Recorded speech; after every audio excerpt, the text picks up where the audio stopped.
Welcome to Wine for Normal People, the podcast for people who like wine, but not the snobbery that goes with it. I'm your host, Elizabeth Schneider, author of the Wine for Normal People book and certified wine dork. And I'm MC Ice, just a wine-loving normal person. Normal wine people, have you checked out Wine Access yet? They are the sponsor of this show, and they are our biggest champions in the wine industry. If you want to support this show, support them, and also support your wine collection because they have amazing wines. Go to wineaccess.com/WFMP. Listen in the middle of the show, and I'll give you the full details. Don't miss out on this, 10% off your first order. Drew Perry is the head of production for Simpson Family Estates, a family business located in the Leelanau Peninsula of Michigan that's been around since the 1970s. Simpson Family Estates owns the award-winning brands Good Harbor Vineyards and Aurora Cellars, which make delicious sparkling whites and reds from this really unique terroir.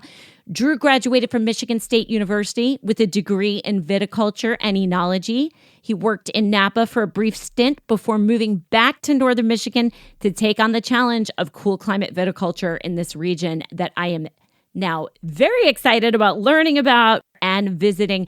Drew, welcome. Thank you so much for coming on to help us learn about this wine region that honestly blew me away in terms of quality and style. I had never had, maybe I'd had like one Michigan wine, but I am all in now. Thanks, Elizabeth. It's an interesting region. We admit, those of us who are self-aware, we know what we are. We know that we're still growing. We're still babies to a large extent. I mean, that's what this region is. It's in its infantile stage. And so we're still getting there. Well, yeah, I mean, we have a lot of interesting things going on. You have to imagine that there are people in the United States, Canada, Australia, around the world who are listening to this and they don't know anything at all about the Leelanau Peninsula. Now, I have to admit, I only knew a little bit because as I told you, my introduction to the region was through Stuart Pigot's book about Riesling. And he was the first one that I was aware of to say that the Riesling was very, very good out of Michigan. There's so much more, though, to it. I want you to take us through, this is your place, like, where is it located? How do we get there? Talk about Lake Michigan, which I think people are aware of the Great Lakes situation. Yeah. Speaking of Stuart, I mean, in all honesty, Riesling is basically our bait. It's how we get people in order to actually cross that barrier, get them to try other things. But it's a unique area, and I completely understand if people haven't heard of it. I wouldn't be here had I not grown up in Michigan. It's not like I would have chosen this, had I gone into this profession and just chosen this. It's a little more obscure, but in all honesty, it's got a lot of unique qualities. If you think about Michigan as its shape, for people who don't know, if you just hold your right hand up, and then if you just look at the top of your pinky, that's where we are. People say it's like the mitten, right? Yeah, it's like a little mitten. Yeah, and we're one of the only states who actually holds up a body part in order to show people where we live. It's true. People think Michigan, obviously there's a reason why people are shocked that we can grow anything here. There's a lot of regions that are like that. They're just surprising. Like an Okanagan Valley with Finger Lakes is another one that's sort of resembles us, but we're still wildly different. But yeah, you have that Lake Michigan effect. And there has been a cherry industry here for way, way back. That's when land used to be affordable. But there's a reason there's a cherry industry here, and that's because cherries can't grow here. That's one great thing for us, especially nowadays, is we're seeing all these cherry farms really struggle just because the market in general. We know that grapes are going to do really well on any site that cherries are grown, and especially in this area. Washington, as one example, that's a great facsimile. You have that identifier that says they can do well here because this is growing well here. Fruit trees are a good indicator because apples, if those crops are doing a little less good, grapes can, because usually the soil is not that great, which is what grapes likes. Yeah, and then if there's one thing we have, it's not great soil. I mean, one thing we're known for around here is our sand dune. Oh, wow. Yeah. We're on the edge of Sleeping Bear National Park, so that's just a whole big dune area. Wow. That's what makes this whole peninsula really unique is it's not just the fact that it's by the lake, but It's shaped really uniquely. You have all these crazy glacial deposits everywhere that make every little spot within every vineyard completely unique. So we have vineyards all throughout the Leelanau Peninsula. And it's pretty striking just how different every little spot is within each vineyard. Can you back up and talk about the climate? Because the first thing that people think is Cold. yes. So if we are thinking about Michigan, I think people know that it has nice summers. Chicago is really hot, but you're 6 hours north of Chicago, right? Yeah, that sounds about right. The one people tend to throw out is the whole 45th parallel concept. But I mean, there's a lot of things around the 45th parallel that we are not. We are not Willamette Valley. And we're not pretending that we are. And so, yes, there is a reason that we do well, but it is just because of that lake moderation. Bordeaux is also at 45, but they are way hotter than you are because of the jet stream. You have something very, very unique, which is that although it gets very cold in the wintertime, you have a good growing season, right? Yeah. Talk about Lake Michigan. It's not extremely long, but we do have a good growing season. The one thing that we have that's really nice is that actually, because we're so close to the lake here, most of our vineyards are within a half mile up Lake Michigan. And so we end up getting, because that lake is usually still pretty cool in the spring, we get a delayed bud break. So that helps a ton with avoiding frost. And then we get delayed frost just because there's still heat energy in that water later on at the end of the season. So we can extend that season out. Oh, that's great. Yeah, I mean, usually though, our seasons tend to be kind of just shifted farther down. You know, we're starting October 1st and we're ending first week of November. Wow. Yeah, I just had one of my dad's oldest friend. He's the owner of Messina Hoff down in Texas, and he came up and visited me yesterday, and he was talking about their harvest. Like, yeah, we're usually done by the last week of September. And I'm like, we are considering starting it.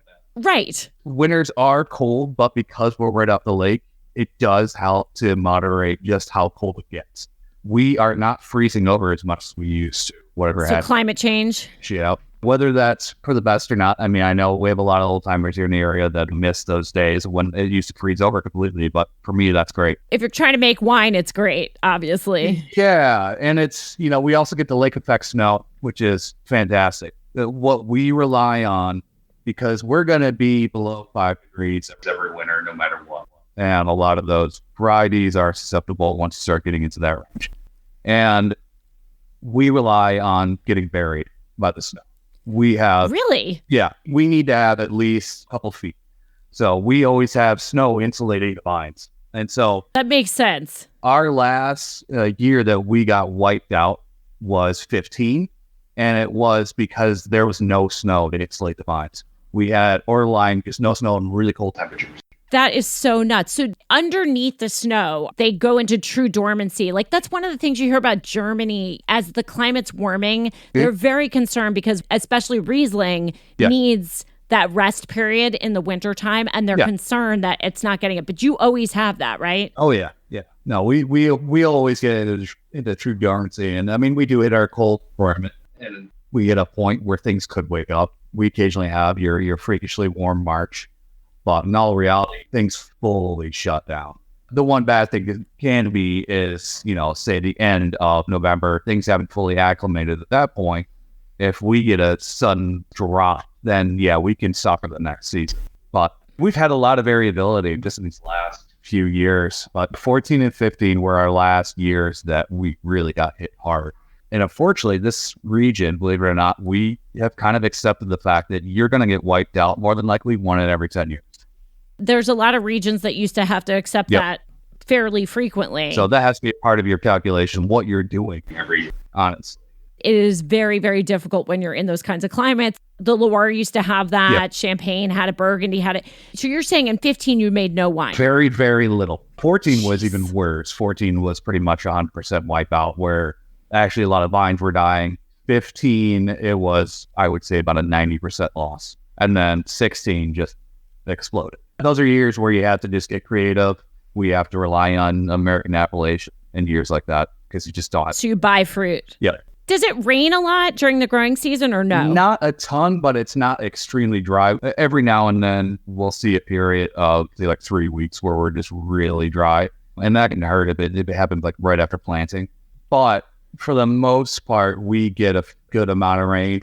we can have it, a little bit of excessive rain, but it's not consistent year in, year out. We had I want to say it was 20, we had a record rainfall, but then we will have long periods of drought right after that. It's a little all over the map, but I would say we're definitely good when it comes to rainfall. You don't irrigate. We can dry farm. In theory, we're finding it harder and harder though. And that's really the timing. The last 2 years, we have hit completely dry May or end of May and through June. That's really stressful when you have just such a shallow little root zone and then those little plants are just trying to get going. I mean, we've had a lot of struggles the last few years. Kind of at a point now where it's, okay, well, it's going to get you up faster. It's going to get you onto the wire a year earlier on average. So we're encouraging most people who have the ability to do it to do. To irrigate, you're saying? None of ours are irrigated. So we're now having to retro a lot of ours. But you've got some older vines, right? Yeah, we do. So they probably need it a lot less. Those are deep root systems. So we don't really have to worry about those, but it's for establishment. That's after those first 4 years, we don't really need it. Every region, even in Europe where irrigation is illegal in most places, the first 3 to 5 years, you are allowed to water the vines to have them established. So it's not really that much different than any other zone. Yeah. Let's say that we love your wines, which I do, and there's vintage variations. Is it wild vintage variation? Is it more in the reds than in the whites? What would you say the character of the wine is from year to year? First of all, I want to say I love wines of vintage because that's really what wine is about. It's about each year being a little different. But I wonder, is it wildly different? Like, are some years going to be like fruit bombs and some years going to be nothing, or what? The smaller you are, the more it varies. We are approaching being the biggest grower up here, will be in the next 2 years. And so we have enough vineyards all throughout the peninsula that we do have a good amount of variation just kind of year in, year out. Certain sites develop better than others. So even in a poorer vintage, we have some good selection that we can work with and kind of cross blend across. But I definitely think that there is a massive amount of vintage variation, which can be good if you're just trying to tell a story. This is honesty. This is what we have to deal with, and we're going to try to make the best thing possible. It's an exhausting pitch, but it's reality. I don't have the choice of saying it's 2019 and that's just the way it was, so too bad. I still have to try to make the best thing possible. And so my number one goal is I work with our vineyard team as well and kind of help design things from that point up. My goal is to get that fruit to the highest quality possible and then make sure that once we get into the winery, we're taking that one step up. We're not taking it at least one step off, we'd say. You, as a winemaker, where you are, from what you're telling me, you would not be a very good winemaker if you did not have some hand in the vineyard. You have to have involvement because it's such a tricky process. Yeah. I want to talk about the land, though. I was really surprised to know that you have some really high elevation sites. Yeah. Are some of them sloped? Is it flat? Describe to us the terrain. You've said that already we're on this enormous lake. I think it's hard to explain how big Lake Michigan is. I haven't been to Michigan. I've only seen it from Chicago. But it is enormous. It looks like the ocean. It's a small one. Yeah. If we could explain it to people, you can't see the other side. It is huge. No. It is really interesting that you have some sites that are up really high. Some must be on sand. Some must be on different soils. Can you talk about the attributes of terroir? Because obviously terroir is way more than soil. So are there elevations? Are there things that are north facing, south facing? How do you work this out? Yeah. Thank you for saying that, by the way. That drives me crazy. It drives me crazy too.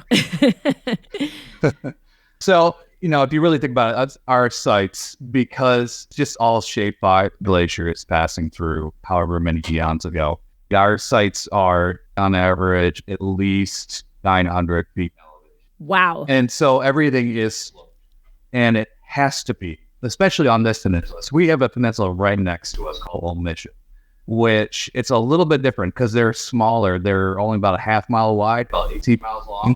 Everything is a little more similar. The land's a little bit more uniform, but there are a lot of slopes. Leelanau Peninsula, because it's right off Lake Michigan itself, so it's not in a protected bay, gets a much higher degree of temperature variance of just winds coming in off the lake. And so you have to be very specific about where you're planting, because if you plant in the right spot, you can grow just about anything. But I always used to tell people this story of like the first day I came to work for Sam and Taylor. I parked in the parking lot at Aurora Cellars, and it was 14 and it was -8 degrees. And then I drove a half mile down the road, a little bit farther inland, and it was -23 degrees. This is Fahrenheit for the folks that think in Celsius. Yeah. Yep. Yeah, I don't know what that translates to. This little peninsula, we're really close to Traverse City, which is, a big city in Michigan, relatively speaking. And I have heard that apparently the temperature variation between Traverse City and Lansing is less than the temperature variation within our little peninsula. So you have like almost half the state. If you're just going straight down, it doesn't vary that much. But this little peninsula, because all its little nooks and crannies and the way the air moves through it, it's very unique. It makes it so that you can grow a lot of things, but then you better know your site ahead of time. In the Finger Lakes, one of the things that the producers talk about there is it's all on slopes. Have you been to the Finger Lakes before? Yeah. Yeah. So they're all on slopes and the air kind of drains out onto the lake. So the cold air is coming off of the slopes, and that really helps them a lot. Is that what you're having also in some sites? It's like a toboggan. It just shoots out. I mean, you can. Wow. I've seen vineyards where they cut one hole and maybe a tree line, and then you could just see the way the cold air started to funnel, and it wiped out every panel in the same shape of that tree line that they opened up a hole in, just to let the cold air through. So everything started through. I mean, it's shocking just how specific that air's moving. It's like that on all of our sites. Try to be very specific about where we're planting, what we're planting, and that's kind of where things start. It's just site selection and then just planting the right things in the right places.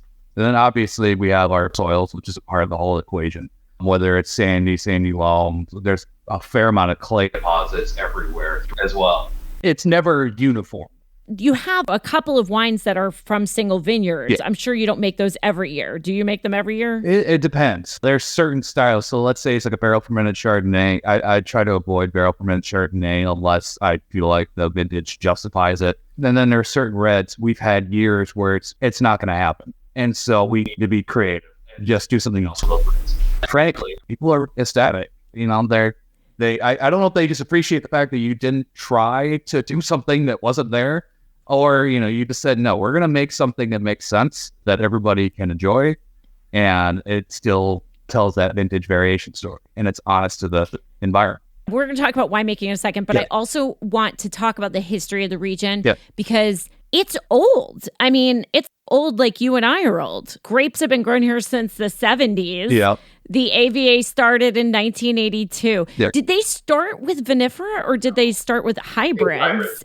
Okay. And then why did people say, we can do this? You're looking at the Finger Lakes and saying they can do this, we can do this, or what? Again, I sort of feel like that's the closest analog because they have glacial soils, they have the deep lakes. I don't know. Tell me. So yes, it initially started off, we had a small winery called Bosque, quirky guy who started that up, and it was all hybrids. And he stuck with that forever. And then what ended up happening is you had 4 people who basically came in there, the 4 horsemen started this whole thing. And it wasn't seen as a serious venture, which is why it didn't just boom from there like some of these industries do, where it's like, oh, this is possible, let's all jump in on this. Instead, they were kind of seen as a little bit odd. We had one guy who ended up being solely a bubbly producer. We had Bruce, who was Bruce Simpson, who was Sam Taylor's dad, was one of them as well. And they all just kind of hung out together. They all just talked shop together. Bruce actually at one point decided he didn't want to be a part of the family cherry farming. And so he went out to Davis and for winemaking and came back and said, no, I'm going to try to do grapes here. And there just wasn't any research or the only university that was really doing a lot of work here was Michigan State. And all the research there said hybrids. And so that's what he planted. Right. And that's everybody plants it for the first decade. It took a while. He had one winemaker out on Old Mission. His name was Ed O'Keefe, who said, I'm going to try vinifera. He tried Riesling. And it worked. And so it started getting people to kind of think outside the box a little bit and start planting Riesling. And that kind of got things rolling. But it took a while for that next generation to actually hit. It had to get past just being a fun, quirky tourist industry. But that's really what that first generation was. And somebody was asked me once, what's the difference over all these years? And it's just, we have these very defined generations here in terms of winemakers. And you will not be successful here if you don't have an appreciation for the previous generations, for what they did, what they are, and basically where they failed and where they succeeded. So you're just building on top of everything. Yeah. They already went through it all. So now you get to figure out what's not going to work. And then that next generation builds on that. Super nerdy question about the plant matter and rootstock. Yeah. Where do you guys get plant material from? It can't be California. It can be. You wish it wasn't. Right. I mean, that's the thing. They can't possibly be able to grow it for what you need, right? Yeah. I mean, we have very specific clones of everything that we're looking for and clones on certain rootstocks for. So we do source stuff from a lot of California nurseries. There's also nurseries in New York. We've had to swear off a few nurseries just because of a lot of issues with crown gall is our biggest. What's that? It's agrobacterium that can be in the vine and will create a gall through winter injury. Yeah. So it basically chokes off the vine. Right. And right. You can spread that from plant to plant. It can be in California and you'll never see it because you're not getting cold enough for it ever to, rear its ugly head. Whereas if we get plant material from the wrong nursery out there, they supposedly are checking for it, but they're not. I've heard many of these stories, by the way. Even in California, there are some nurseries that they're probably the same ones where they give you plant material that's not appropriate for the site. Yeah. And they swear that it's good. We had to learn a few lessons the hard way where we started figuring out, okay, we need very specific nurseries and we need to be buying our plant material 2 years in advance, not just 1 year in advance. Like making sure we're going to get exactly the clones we want on the right rootstock and that it's going to be ready for us when we want. It's important everywhere, but where you are, it's just too risky, it seems. You have 200 acres total? Just a little under that. We'll be at 300 in 4 years. Wow. So, yeah. That's pretty big. That's a lot to manage. Big for the area. Obviously, there's a lot of regions that it's small, but I mean, that's been our goal for a long time. We have all this land that's planted in cherries. We've just been ripping them out, planting in areas every year. We're trying to plant ahead of our need, because that is by far the most limiting factor to growing in this area. And so we recognize that fact that we don't need it now, but let's start planting 5 years in advance and let's grow to basically catch up to it. Where are all the cherry farmers going? Most of them are aging out because the people still kids like cherries. Yeah. The younger generation doesn't want it, or they're getting converted to high density apples. Okay. So that's one thing. Or honestly, we're trying to keep it in ag and we're trying to turn it into stuff for us. I mean, there's a couple of bigger cherry families around here that will stay because they're so diverse. They're always going to be strong. But there's a lot of little ones that just can't sustain. I mean, it would be a shame because I think Michigan is definitely known for having really good cherries. So it'd be sad if they were all gone. I really hope you're loving this show. I love learning about new places that I had no idea were so cool. And I'm telling you, the wines of the Leelanau Peninsula, at least of Good Harbor and Aurora, are well worth your time. This is a really cool conversation. I obviously enjoyed it and had lots of fun. I hope you're enjoying listening to it. The other thing that you're going to enjoy, if you have not checked them out, is Wine Access. Listen, normal wine people, we all want a good deal. We all want really great wines. We want to find things that maybe we can't find locally. Maybe we want to wow our guests when they come over. Wine Access is the key to that. They are amazing at customer service. They have a team of professionals that goes all around the world, has great supplier relationships in every country. These are excellent wines. Just sign up for the daily email. Check it out. Go to wineaccess.com/WFMP. You'll get 10% off your first order. And they have amazing educational materials. I could go on and on. The customer service, the quality of the wines, the general standards that they hold themselves to. But once you get on the site, you're going to see it automatically. I don't partner with people I don't believe in, and they really believe in us too. So please go to them today if you haven't been to wineaccess.com. And if you want to join the wine club, wineaccess.com/normal. This shipment coming up is going to be all wines from podcast guests who many of you love and always say, oh, I gotta get these wines. Serge Doré. We have 6 wines and all of them are from Serge's collection. He and I have selected them just for you. So if you want in on that, go to wineaccess.com/WFMP. Do it today. Hey, you know what? Wine Access is great supporters of us. But without Patreon, we can't continue to do this podcast. So we give a huge shout out to all the patrons. And we thank you if you're thinking about joining and you decide to take the leap. patreon.com/wine for normal people is how you can join the community. It's fun. We have great discussions. That's where I post all of the materials that might be interesting to you about wine, all the dorky details, all of the inside dirt about the podcast. If this is something that you're interested in, join today for $20 a year. That's like a week at Starbucks.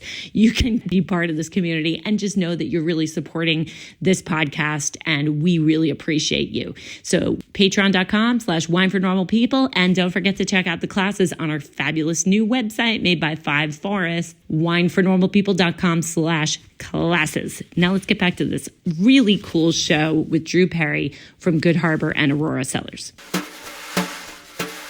All right, let's talk about you and how you wound up getting into this crazy thing. I have to assume that you're growing up in Michigan and you weren't like, you know what I'm going to do? I'm going to go to the Leelanau Peninsula and I am going to become a winemaker. How did you fall into this? It's mostly because of my father. He ended up becoming the head of horticulture at Michigan State University. Oh, wow. He lived outside of East Lansing in a town called Hazlitt. He was actually studying apples and cherries and rootstocks. And so obviously I always kind of had that in my brain and in my background. So I was always surrounded by this stuff, but always saying, no way, no way, no way am I going to do this.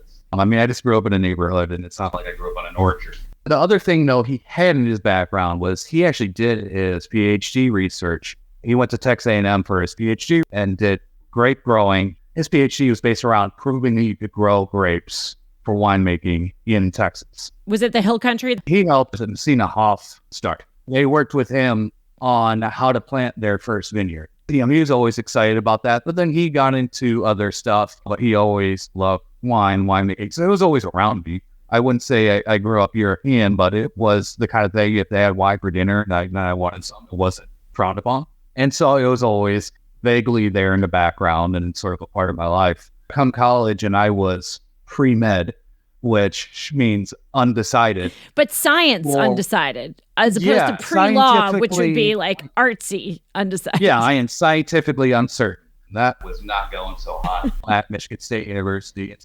I hit a point where I was still not sure what I wanted to do. And I got a job at the research winery there because a friend I was playing soccer with happened to work there and was doing his PhD work there. So I'm like, oh, cool. I can, if I can get a job there, I can help you with your PhD research and, just kind of collect some stats and whatever it is you're doing.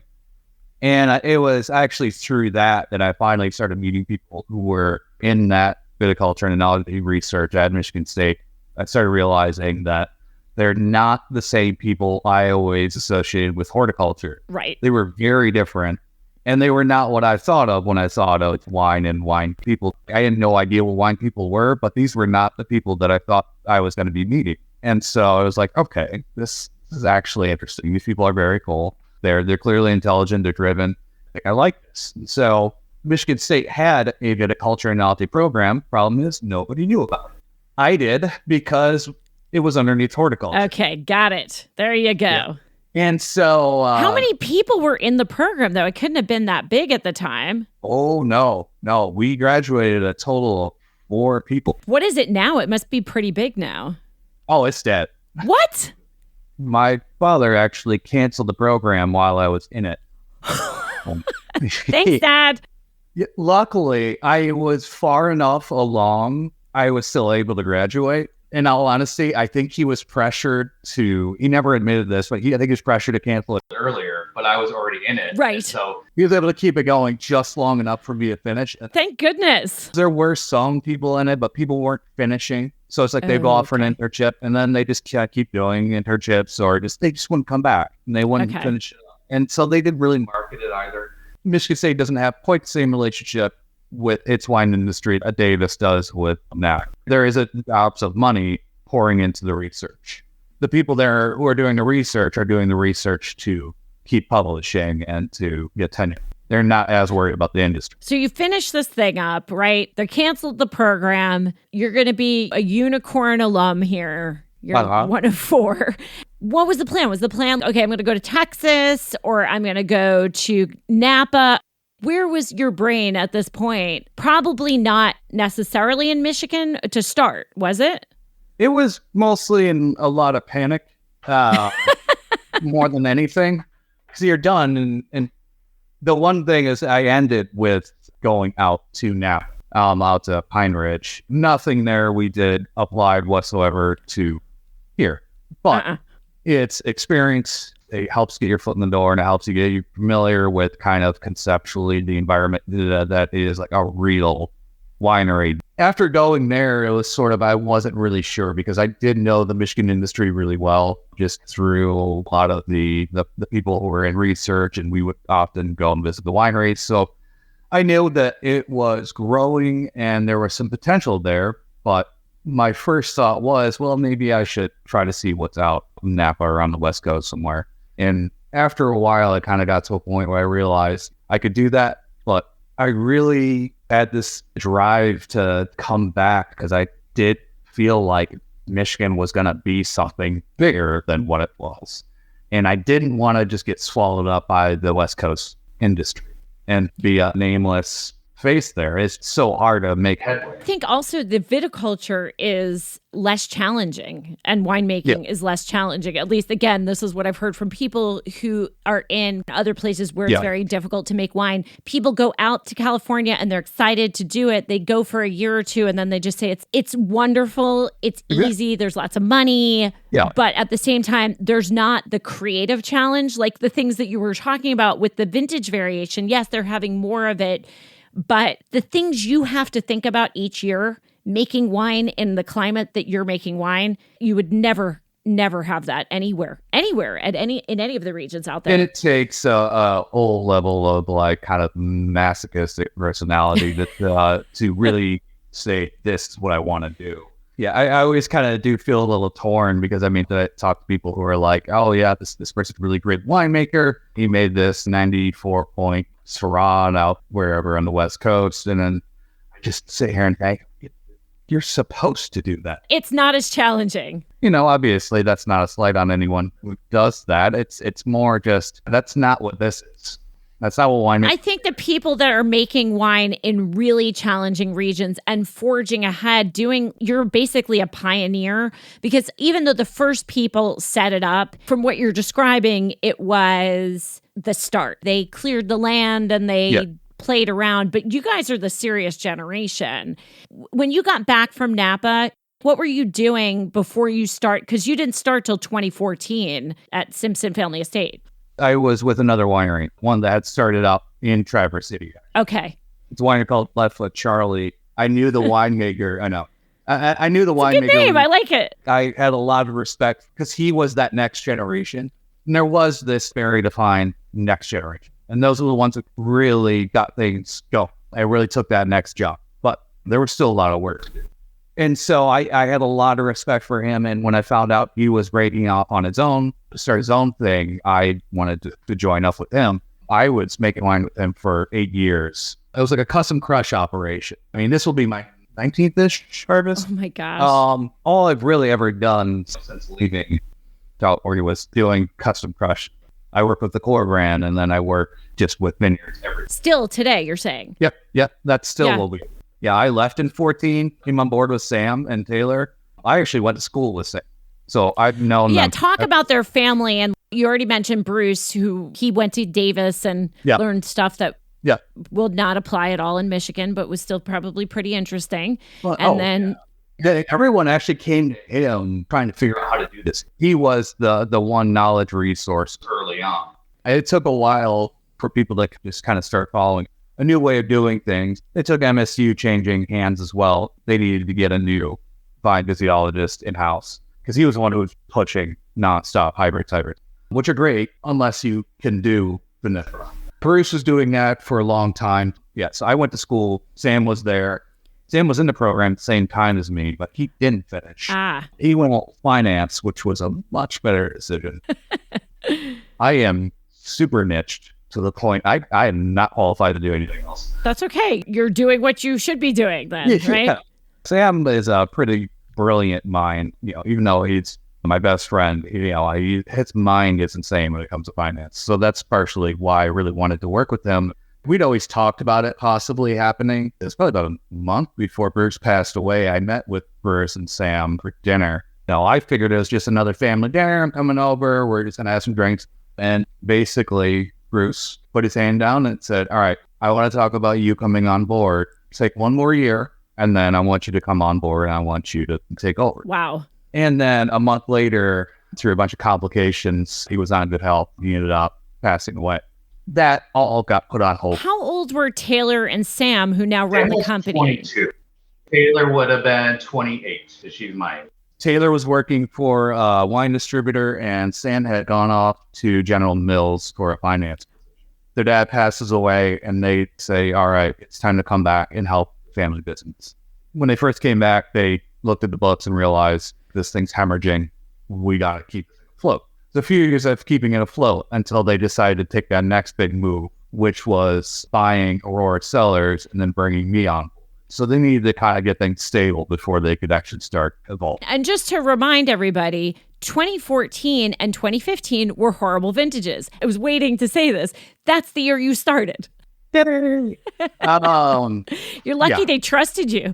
Sam and Taylor have always been family, so it actually works out really well.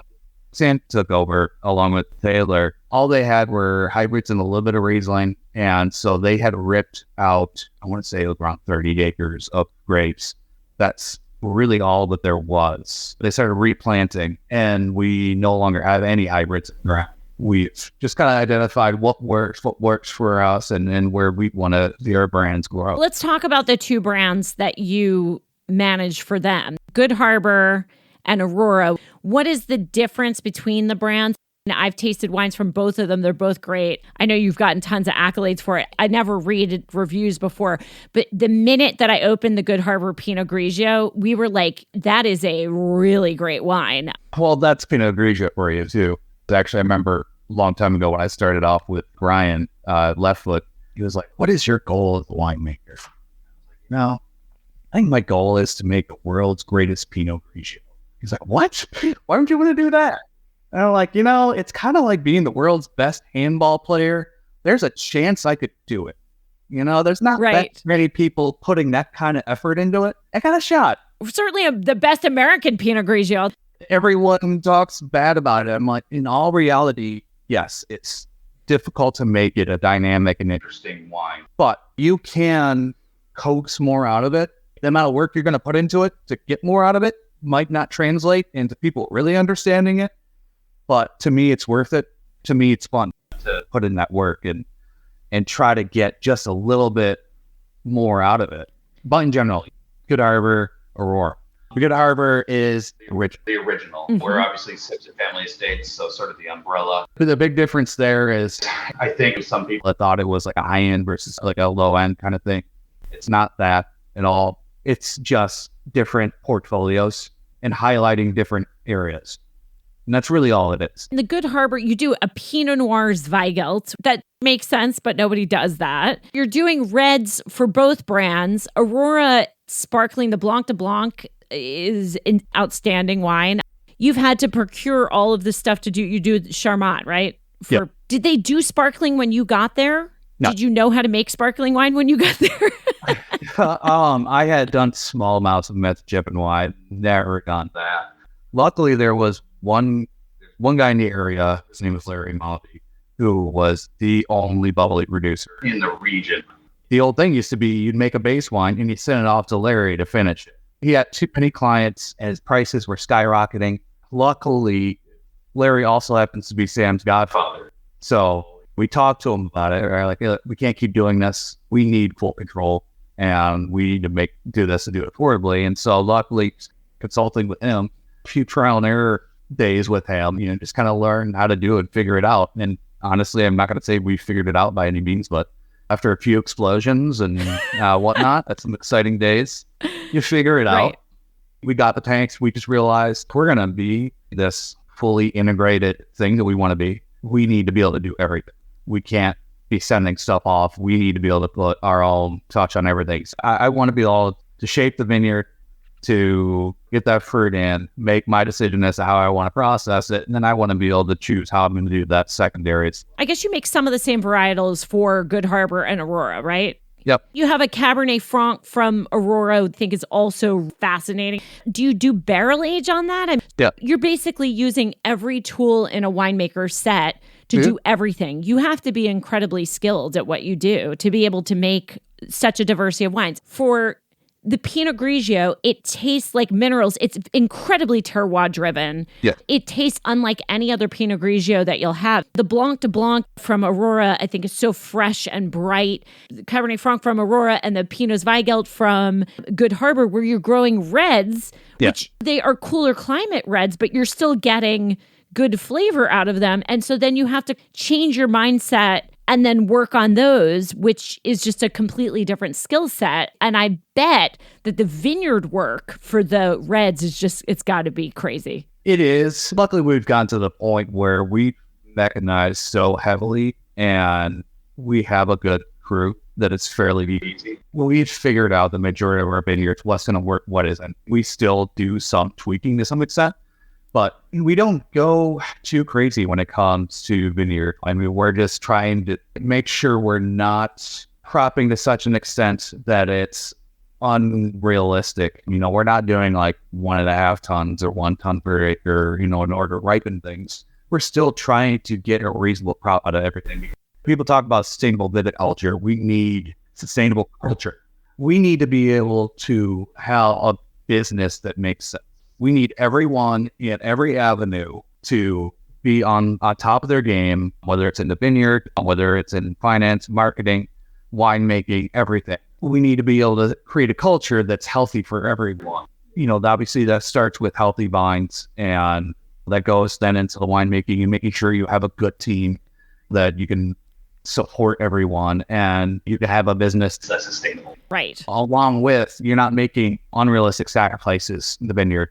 We try to have the best practices possible, but it is just about making sure that what we do can be realistic and can be scalable, and that we can maintain quality at the same time. So we're trying to find that balance of like, we're not going to do things that are so crazy where we're going to make this fruit be so expensive that we can't do this rationally. We need to make sure that we can get the best quality possible. When it comes to red, it's a pain. I can't imagine. I think one of the things that I've heard, and we've already sort of addressed this, is, and I'm just going to be super honest with you, a lot of the listeners who have tried Michigan wines, because I've brought it up before, you're the first producer, this is the first show on Michigan I've ever done, is just how uneven the quality is. So if you go wine tasting in the Leelanau Peninsula or Old Mission, the vast majority will be not great with a couple of really good ones. Now, I'm going to tell you right now, Finger Lakes used to be like that. Virginia is still like that. A lot of the emerging regions are like that. You have people who are like the pillars, like you guys, where you're going to go and have a good tasting experience. There's not going to be any wine that's going to be heinous. But you know, because I'm sure you taste your neighbor's wines, right? That there's going to be some uneven quality. As you are building a sustainable business, one of the bigger problems is that everyone else around you is also making the reputation of the region. Yeah. And although there are some really good producers, there's also the risk of people not doing great stuff, not really knowing what they're doing, and making the reputation not so good. If I come up to Michigan and I don't know you and I can't call you, how do I figure out where to go? Do I look at the wine and spirits ratings? I mean, there are some sources of accolades out there, and there are wine writers, obviously, here and there. Let's say you're already in the area, you're in Traverse City. It's a foodie town, and there's a lot of talented chefs, and there's a lot of really good restaurants with some amazing wine lists. And there's some really good wine shops. And so there's people who know wine. So you look at who's carrying what, and then you can figure it out. There are people who know wine that are accessible, that are a great resource. Okay. But I mean, obviously a lot of people, what they'll do is they'll take tours, which are going to just hit spot for spot for spot. Whether it's that something happens where, maybe you hit a wine that's a little bit older because they haven't caught up in vintage yet, or the winemaker got a little bit too experimental. Or the site is not good. Look, you're being very kind, but sometimes you're in an emerging region. There's going to be mistakes, It's just it's just the way it is. And some people will not make it. And we wrestle with that. I mean, unfortunately, I would say Taylor wrestles with that more than anyone, as she's on the board of all sorts of different trails trying to promote. There does come a point where you just have to do what we're doing here and try to just reach out and make sure that, hey, you can get people's attention to say, hey, this is what we're putting out there, in the hopes that people are willing to take that leap. The other thing too is, like, if you're not tasting things in the area, it is difficult because you're going to be tasting distributed one.